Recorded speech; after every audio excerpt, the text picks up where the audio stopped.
तो आज स्टार्ट करते हैं अंतर्राष्ट्रीय कोरोलॉजी के दो टॉपिक। चीन का मानव युक्त अंतरिक्ष मिशन चेंजो 23 और अंतर महाद्वीपीय बैलिस्टिक मिसाइल अग्नि 5 का सफल परीक्षण। इन दो टॉपिक से जितने प्रश्न बनते हैं मैंने बना दिए हैं, इनसे बाहर एक भी प्रश्न नहीं जाएगा। तो इस तरह की नवीन जानकारी के लिए चैनल को लाइक करें, सब्सक्राइब करें और अपने दोस्तों के साथ जरूर शेयर करें। आइए देखते हैं ये प्रश्न उत्तर कहाँ से लिए गए हैं। आपको पता है विशेष आकर्षण में से प्रश्न उठाए गए हैं और इनसे बाहर प्रश्न एक भी नहीं जाते हैं। आइए देखते हैं आज का इम्पोर्टेंट प्रश्न। चीन के नए मानव युक्त अंतरिक्ष मिशन का क्या नाम है? नंबर 1 है शेनझोउ 21, शेनझोउ 22, शेनझोउ 23 और यहाँ पर है तियानझोउ 9। तो इसका आंसर होगा चीन के नए मानव युक्त अंतरिक्ष मिशन का नाम है शेनझोउ 23। नंबर 3 इसका करेक्ट आंसर है। आइए देखते हैं अगला प्रश्न। शेनझोउ 23 मिशन को किस रॉकेट द्वारा प्रक्षेपित किया गया है? नंबर 1 है लॉन्ग मार्च 5, नंबर 2 लॉन्ग मार्च 7, नंबर 3 है लॉन्ग यहाँ पर 2F और लॉन्ग मार्च 3B। तो इसका आंसर होगा नंबर 3 लॉन्ग मार्च 2F द्वारा रॉकेट से प्रक्षेपित किया गया है। किसको? शेनझोउ 23 मिशन को। आइए देखते हैं अगला प्रश्न। शेनझोउ 23 मिशन का प्रक्षेपण किस सैटेलाइट द्वारा लॉन्च सेंटर से किया गया है? नंबर 1 है यहाँ पर Jiuquan satellite launch centre, number 2 है यहाँ पे सिचांग सैटेलाइट लॉन्च सेंटर, नंबर 3 है वैनचांग स्पेस पोर्ट और नंबर 4 है यहाँ पे ताइवान लॉन्च सेंटर। तो इसका आंसर होगा number 1 Jiuquan satellite launch centre के द्वारा यहाँ पर शेनझोउ 23 मिशन का प्रक्षेपण किया गया है। आइए देखते हैं अगला प्रश्न। शेनझोउ 23 मिशन का मुख्य उद्देश्य क्या है? नंबर 1 है मंगल ग्रह का अध्ययन करना, 2 चंद्रमा की खोज करना, यहाँ पर 3 है अंतरिक्ष में मनुष्य के दीर्घकालिक अस्तित्व का अध्ययन करना, नंबर 4 है उपग्रह प्रक्षेपण। तो इसका आंसर होगा नंबर 3 अंतरिक्ष में मनुष्य के दीर्घकालिक अस्तित्व का अध्ययन करना शेनझोउ 23 मिशन का मुख्य उद्देश्य है और यह मिशन किसका है? चीन का है। आइए देखते हैं अब इन प्रश्नों की व्याख्या। अंतरिक्ष प्रौद्योगिकी है यहाँ पर, इसके अंदर चीन का मानव युक्त अंतरिक्ष मिशन शेनझोउ 23 यही इंपॉर्टेंट है यहाँ पर, तो इसकी ही चर्चा करेंगे हम। 24 मई 2026 को चीन ने अपने अंतरिक्ष कार्यक्रम के तहत नए मानव युक्त अंतरिक्ष मिशन शेनझोउ 23 को सफलतापूर्वक लॉन्च कर दिया गया है। जो इम्पोर्टेंट था मैंने प्रश्न बना दिए गए हैं, उन प्रश्नों से बाहर एक भी प्रश्न नहीं जाएगा और हमें फालतू की चीज़ बिल्कुल भी नहीं पढ़नी है। जो अंडरलाइन करी हुई है हमें सिर्फ उन्हीं पर ध्यान देना है। और जो प्रक्षेपण रॉकेट और जो स्थल है हम चर्चा कर चुके हैं यहाँ पर जिउक्वान सैटेलाइट लॉन्च सेंटर से लॉन्ग मार्च 2F रॉकेट द्वारा यहाँ पर प्रक्षेपित किया गया था। इसका उद्देश्य क्या है? यहाँ पर अंतरिक्ष में मनुष्य के दीर्घकालिक अस्तित्व का अध्ययन करेंगे। ठीक है, ये इसका उद्देश्य है। हमें इसमें भी सारा नहीं पढ़ना है, हमें जो सबसे इम्पोर्टेंट है बस वही पर चर्चा करेंगे हम।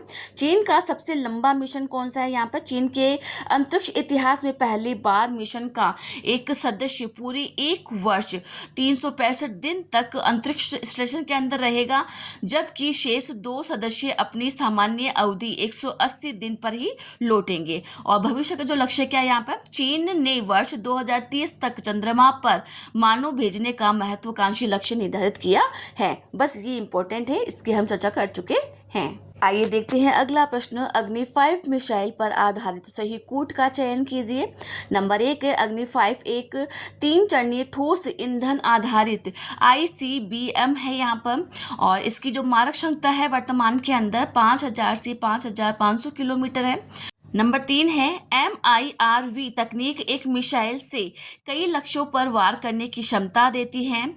कूट कौन कौन से इसके अंदर? ए के अंदर है केवल 1 और 2 सही है यहाँ पर, बी के अंदर 2 और 3 सही है, सी के अंदर 1 और 3 सही है, डी के अंदर 1, 2 और 3 सभी सही है। तो इसका आंसर होगा नंबर 4 1, 2 और 3 सभी कथन सही है कि अग्नि 5 एक 3 चरणीय ठोस ईंधन आधारित है यहाँ पर और वर्तमान जो इसकी मारक क्षमता है 5000 से 5500 किलोमीटर है इसकी मारक क्षमता और MIRV तकनीक एक मिसाइल से कई लक्ष्यों पर वार करने की क्षमता रखती है।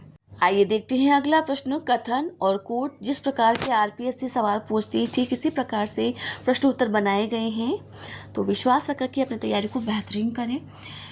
कथन के अंदर है, एक अग्नि 5 का परीक्षण डॉक्टर एपीजे अब्दुल कलाम द्वीप पर किया गया था।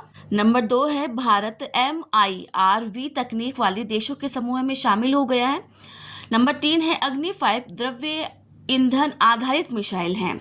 तो स्कूट कौन कौन से हैं? ए केवल 1 और 2 सही हैं, बी केवल 2 और 3 सही हैं, सी 1 और 3 सही हैं, डी 1, 2 और 3 सभी सही हैं। तो इसका आंसर होगा ए 1 और 2 कथन ही सही हैं। कैसे? क्योंकि अग्नि 5 द्रव्य ईंधन आधारित मिसाइल नहीं है, ये ठोस ईंधन आधारित मिसाइल है। अभी इस प्रश्न के ऊपर चर्चा हो चुकी है, तो केवल कथन 1 और 2 कथन ही सही है। आइए देखते हैं अब इन प्रश्नों की व्याख्या। अंतर महाद्वीप बैलिस्टिक मिसाइल अग्नि 5 का सफल परीक्षण 8 मई 2026 को किया गया था। यहाँ पर जो इम्पोर्टेंट है उन्हीं पर चर्चा करेंगे। यहाँ पर अग्नि 5 का ओडिशा के डॉक्टर एपीजे अब्दुल कलाम में सफल परीक्षण किया गया था। यहाँ पर इसकी चर्चा हो चुकी है। ऐतिहासिक महत्व, इस सफलता के साथ भारत चालू ICBM तकनीक वाली दुनिया के विशिष्ट देशों के अंदर समूह हैं, जैसे कि अमेरिका, रूस, फ्रांस और चीन में आधिकारिक रूप से शामिल हो चुका है। मुख्य तकनीक और जो विशेषता है और जो उसकी मारक क्षमता है, यहाँ पर प्रकार और ईंधन, यह 3 चरण वाली ठोस ईंधन आधारित अंतर्महाद्वीपीय बैलिस्टिक मिसाइल है। चर्चा हो चुकी है, मतलब ये 3 से 4 बार लाइन रिपीट हो चुकी है, तो मतलब भूलने का तो कोई चांस ही नहीं है। मारक क्षमता है इसकी वर्तमान में यहाँ पर ऑपरेशनल रेंज 5000 से 5500 किलोमीटर है, जिसे आवश्यकता पड़ने पर 7000 से 8000 किलोमीटर तक भी बढ़ाया जा सकता है। पेलोड व जो आयाम है यहाँ पर, यह 1 से यहाँ पर 1.5 टन तक परमाणु हथियार ले जाने में सक्षम है। मिसाइल की लंबाई 17 मीटर है और चौड़ाई 2 मीटर है। मुझे पता है कि ये जैसे कि 5 से 5000 किलोमीटर, ये कम से कम 3 से 4 बार रिपीट हो चुका है। तो मतलब अगर इसमें से कोई प्रश्न बनेगा तो भूलने के चांसेस है ही नहीं। तो बच्चों, कैसी लगी आपको ये जानकारी? प्लीज़ कमेंट में ज़रूर लिखें। चैनल को लाइक करें, सब्सक्राइब करें और अपने दोस्तों के साथ ज़रूर शेयर करें। Thank you.